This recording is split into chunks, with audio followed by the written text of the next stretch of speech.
Go that way. Go to Jackson Street. Come here, Rosie. What way do you want me to go? That way. Okay, you want me to go home now? Yep. You lads just left that party, have you? I'm just waiting for my friend, but we'll text him and say we're going home. I don't want to go back in there now. Well, what's happening in there at the moment? Anything? Oh, my mate, he got a bottle thrown at his car. He's already left. So there's still a few bottles and stuff getting thrown about, is there? Yeah. Right. When Pat Thomas and the rest of the team approached the house, police are greeted by the easily recognisable noise of too much alcohol.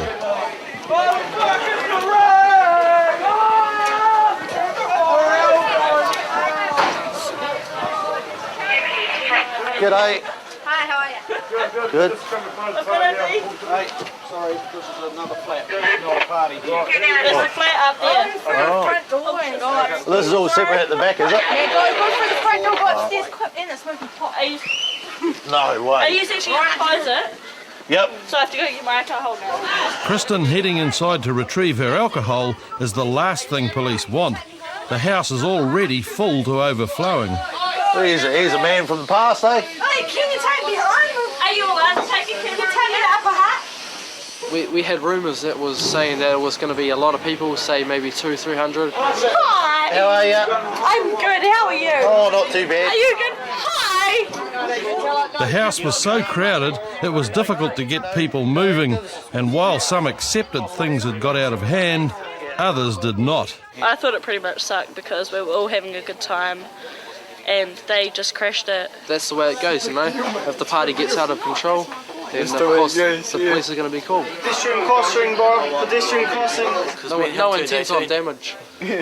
Oh fuck, you smelled my beer. Well, get out of the camera, bro. Come on, guys, keep moving down. No stupid activities. Pepperoni! We end up having a good time, but it's a shame that nothing could go on further. There's a seemingly endless stream of people coming out of the house, and police now have another problem. The party crowd is regrouping in the street. Go that way. Go to Jackson Street. Come here, Rosie. What way do you want me to go? That way. Okay, you want me to go home Yep. now? As the line of police move down the street, the partygoers reluctantly begin to disperse. Everyone's going that way. Or you can call a taxi from Jackson Street. After half an hour, the scene had quietened down and Pat Thomas could move on to the next complaint. Another noisy disturbance in a nearby suburb. We just finished an argument with our neighbour. Oh, okay. So you were the guys yelling and screaming and carrying on. That was me. Oh, yeah. What's the story? Oh, the story was that he accused me for pinching his wallet about 3 weeks ago. Yeah. We just offer that now and then. About 3 weeks ago, and then my girlfriend went up there to see him just He said tonight. he was going to get the mob onto us and hit our house. Oh, The okay. mob to hit our house. He just won't talk reasonable like a adult. He's going around the neighbourhood saying that he's a thief and he's Sounds not. like we both might be doing a bit of that tonight, though, eh? Is that right? Pardon? Not talking rationally. No, He knocked on the door nicely Oh, yeah. to talk. but he just came That's why I out. came too. He just came out and blew it all out of proportion, and so I started fucking going off. And then he started knocking off, oh, what the fucking mob onto you and all that. Does he actually know the mob? Or he does. it's just, oh, okay. So what? We're not that concerned about that, I gather. Nah. What's the story with the wallet? We didn't steal it. He didn't steal the wallet. Why does he think that you guys? He thinks because we went on a trip and he said that he stole his shaver and he never. We've got nothing in our home. Well, I've never seen nothing come through our home of and he's not a thief. Would it be fair that both people have got a little bit heated? Yeah. Charlie yeah, and yeah. our gentleman friend over here, Yeah. which is something that we can't have in the middle of the street.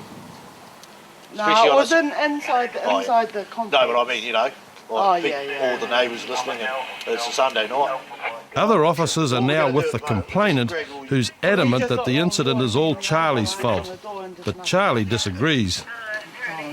What's actually been said? Call me a fucking thief. I turn around and say to him, Follow him.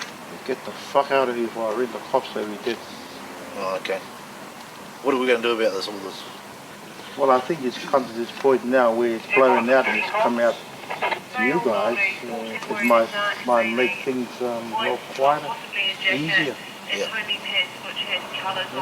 I think you've probably hit the button on the head. I think we've got to decide. Obviously, your friendships might have gone two separate ways at the moment, eh? Yes. So probably the best bet is to count your losses and say, well, maybe I should just ignore what this guy is saying about me. The best result for us is for you to stay away from them and for them to stay away from you. If he thought he stole it, why didn't he ring the police and just say, I think he stolen the wallet? Yeah. Times two. Exactly. So what I wouldn't even worry about it.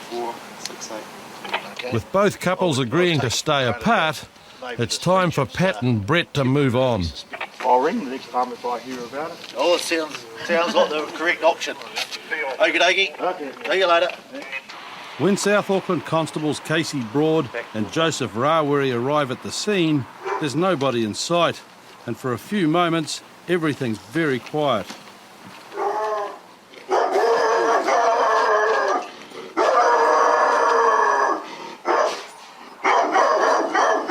Front door. Deciding that discretion is better than having your hand ripped off, the two officers finally make contact with the people in the house. Front door, bro. Hello, how are you? Who gave us a phone call? Psycho up there. Oh, okay. Is everyone all right inside? Is everyone all right inside? I think he's coming out. Okay. Oh, you have to wait over here because the dog is vicious. Sweet. Oh, there you are. Is everyone all right inside?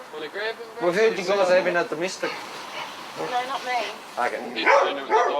Oh, hey, go grab your dog, mate. It appears that the owner of the house is trying to get rid of his son's girlfriend, Rachel. But it's Rachel who's called the police. Who gave us a call?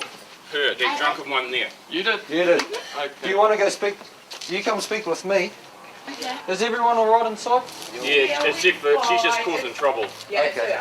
All right. I'll have a yarn. Do you want to hold the dog and I have a yarn with her and you go check inside and see if everyone's all right and have a yarn inside? What's that? Why are you crying? Because I'm causing trouble. You're causing trouble. Why are you causing trouble? Rachel's apparently been causing trouble since she started drinking, but she still seems to think police are going to let her drive home. Yeah, because I want to take my car back to my house. Yes, and you can't because you are drunk. Where are your car keys? I don't know. Have you got the car keys? Hold on to them, bro. You're not driving back. End of story. The people inside. Then can someone from my Yep. family drive me? Listen to me. Listen to me. Right? You're not going back inside because you're not welcome. Right? And you're not driving your. Yeah. Listen. And you're not driving your car there. All my stuff, my car, my phone. No, you can come back and get it when you sober up. I can give you a lift to your mum's house. Where does she live? But securing a ride home isn't Where enough is for your Rachel. mum's house? She'd like Casey to provide a full house moving service. I'm not packing a bloomin' TV and everything into the car, I eh? don't have a TV here. Yeah.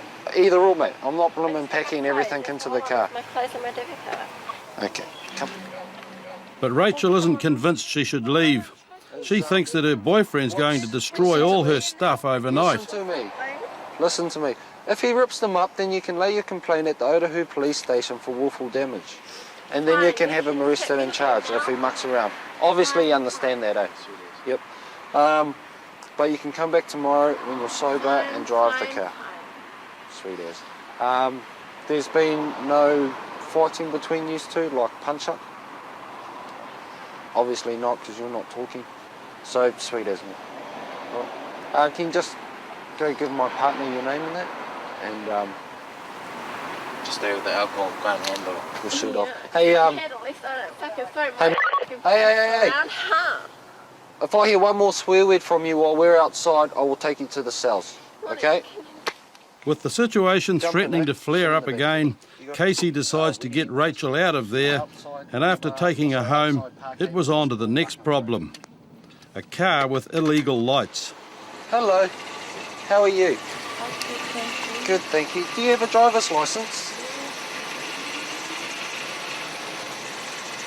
The reason why I stopped you is these little blue lights in front, Oh, right. they're illegal. Oh, no, I didn't know that. Yeah, you can't actually have them facing forwards on a car. Okay. It's a $150 ticket for having the lights on there. Okay. It'll be a warning for having them on because it's not your car. I can see that you wouldn't put those lights on the front of your car, right? It's my car, but it's... But your husband... But Casey was soon to change his mind about the warning. A check of Sonali's details revealed that she shouldn't be driving at all.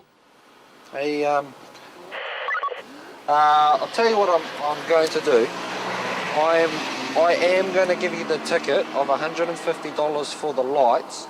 Reason being is that you're a restricted driver.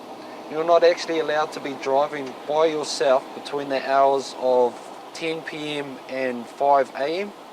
Did you know that? Because you're a restricted driver, you've got to have a driver who's got a full driver's license that's had one for 2 or more years. And that's a $400 ticket. But Sonali doesn't appreciate the fact that Casey's being lenient. She's already got $1,000 worth of fines to pay. But you know, because you've already received all these tickets, that you're not allowed to drive. Okay? But I'm still saving you money. I'm not giving you all the tickets. I can either give you $550 or $150. Which one do you want? $150 one, eh? Well, should I go write you a ticket for your license, which is $400 instead of the $150? Oh, but yeah, you see, you are coming out winning. I've got 5 kids, and then if I start paying that, I will be suffer. We'll be down the road. But you're already paying $1,000 fines. No, not already. You just said so. We just started. Yeah, so you're starting to pay. Yeah, we just started. For knowing that you're not allowed to be driving. Oh, we just started. Can you warn me instead of that? I've already written the ticket, and I've given you a warning for driving outside the license hours. So by law, I can make you turn your car off and not drive. But I'm not going to do that. That's stupid because you're not allowed to be driving now. I know, but oh my Okay. gosh, it's the different way that you stop me and then... There you go. And then... So are you going to take the ticket? The ticket's already been written for you. Please, well, it's... Here you go. I see. The fact the ticket's been written doesn't cut any ice with Sonali. She's convinced there's still a way out. That's what I was... It's a $150 fine for the lights, and if you would like to make a complaint, the phone number and the address is on the back. Okay? What to do with the people? Okay? You have a good night. With Sonali's words still ringing in his ears, Casey's back in action with a modified car that's definitely illegal. What we're doing at the moment is just stopping this vehicle because it's got all lights all over it, over its wheels and front dash, and as you can see, Night Rider on the back there. When he gets closer, Casey discovers the owners tried to turn his car into a disco. Man, you got glitter everywhere. Got a driver's license, man? Unfortunately, Sione isn't carrying his licence and he shouldn't be carrying passengers. Because you don't have a driver's license on you, okay, that's $55. Because you've got a restricted, so you've told me you've got a restricted aim. Because you've got a restricted driver's license and you're carrying a passenger, that's $800, okay? And because you got these lights, yeah, and the ones on the wheels, and the one at the back, and the ones at the front are not allowed. And that's another $150, okay? So what I'm gonna do is give you the ticket for $150 because they're illegal, and so is driving, but I'm not gonna give you the ticket for $800 or the one for not carrying a driver's license, okay? So just $150, but wait here for me. But before Casey can check the driver's details, the car decides it's had enough.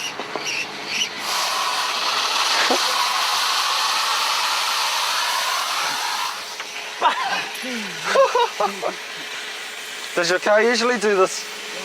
No, first time? Leaving Sione to wrestle with a disintegrating radiator hose, Casey runs a check with Central. and the news isn't good. We need you to go to court. You don't know? Okay, what sort of driver's license do you have? Tell me the truth. Honest, children. You have restricted. Yeah.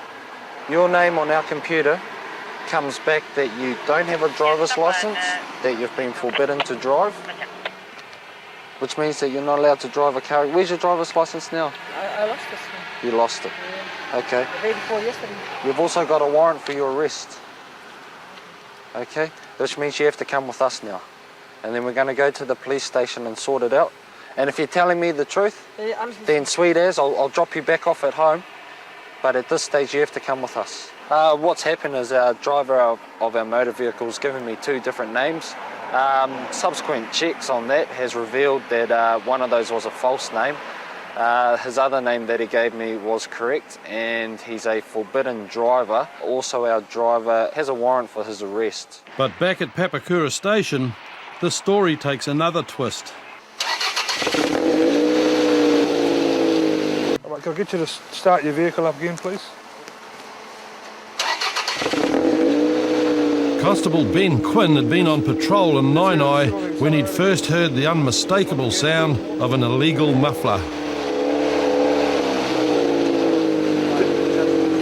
Turn it off now. Just jump out and I'll explain a couple of things to you. The test confirms Ben's first impressions. This car shouldn't be driving around. Now I'm going to put a green sticker on your car. All right, that means that you're not allowed to drive it anymore. I'm ordering it off the road, so you can drive it home to street. Okay. And then you have to drive it back to get it repaired, and then you can only get a warrant of fitness from a vehicle testing centre. All right, you must get it from a VTS, not a garage or a normal your normal garage, because I think your muffler's too loud, and it's much louder than what it would normally be if it came out of the factory. It's no good, mate. All right. Okay, so where can I go then? Where is it? Well, there's vehicle testing centres. They're all over. There's one in Upper Hutt. There's one down here in Seaview. Okay. I think there's one. I can see one from here, mate.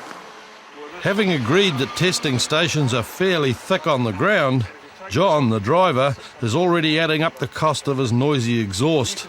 And it's not just the repairs he has to worry about. Yeah, all right. So you've got a ticket for having a noisy car, $150, and a $200 ticket for not having a warrant of fitness. All right, there's your tickets there. I mean, this 2 days is bad. It's very noisy. He wouldn't get a warrant if he took it in to get one now. It's no good. It's really just 2 days. Yep. The vehicle's far too noisy, eh? Not only has it got a big bore muffler on it, but there's a hole in the muffler. Okay. All right. It's too loud. Members of the public complain to me all the time about loud cars driving around, and this one's a bit of a shocker.